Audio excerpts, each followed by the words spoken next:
والفجر فجر کی قسم، وليال عشر اور 10 راتوں کی، والشفع والوتر اور جفت اور طاق کی، والليل إذا يسر اور رات کی جب جانے لگے.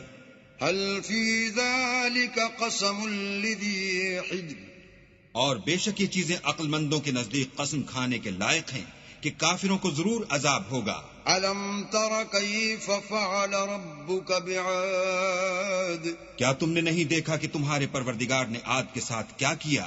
إرم ذات العماد جو ارم کہلاتے تھے، اتنے دراز قد، التي لم يخلق مثلها في البلاد کہ تمام ملک میں ایسے پیدا نہیں ہوئے تھے. وثمود الذين جابوا الصخر بالواد اور سمود کے ساتھ کیا کیا جو وادی قرا میں پتھر تراشتے اور گھر بناتے تھے. وفرعون ذي الأوتاد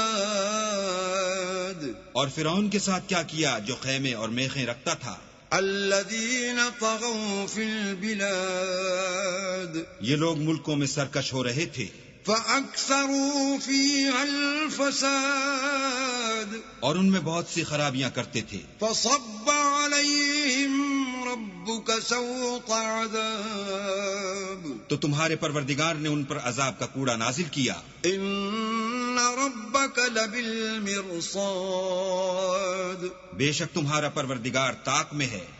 فأما الإنسان إذا ما ابتلاه ربه فأكرمه ونعمه فيقول ربي أكرمن مگر انسان عجیب مخلوق ہے کہ جب اس کا پروردگار اس کو آزماتا ہے کہ اسے عزت دیتا اور نعمت بخشتا ہے تو کہتا ہے کہ آہا میرے پروردگار نے مجھے عزت بخشی. وأما إذا ما ابتلاه فقدر عليه رزقه فيقول ربي أهانن اور جب دوسری طرح آزماتا ہے کہ اس پر روزی تنگ کر دیتا ہے تو کہتا ہے کہ ہائے میرے پروردگار نے مجھے ذلیل کیا.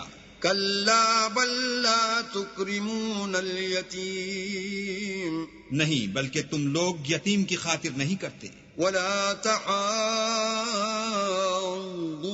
على طعام المسكين اور نہ مسکین کو کھانا کھلانے کی ترغیب دیتے ہو. وتأكلون التراث أكلا لما اور میراث کے مال کو سمیٹ کر کھا جاتے ہو. وتحبون المال حبا جما اور مال کو بہت ہی عزیز رکھتے ہو. كلا إذا دكت الأرض دكا دكا تو جب زمین کی بلندی کوٹ کوٹ کر پست کر دی جائے گی. وجاء ربك والملك صفا صفا اور تمہارا پروردگار جلوہ فرما ہوگا اور فرشتے قطار باندھ باندھ کر موجود ہوں گے. وجيء يومئذ بجهنم يومئذ يتذكر الإنسان وأنى له الذكرى اور دوزخ اس دن حاضر کی جائے گی تو انسان اس دن متنبہ ہوگا مگر اب انتباہ سے اسے فائدہ کہاں مل سکے گا. يقول يا ليتني قدمت لحياتي کہے گا کاش میں نے اپنی زندگی جاویدانی کے لیے کچھ آگے بھیجا ہوتا. فيومئذ لا يعذب عذابه أحد تو اس دن نہ کوئی اللہ کے عذاب کی طرح کا کسی کو عذاب دے گا ولا يوثق وثاقا أحد اور نہ کوئی ویسا جکڑنا جکڑے گا.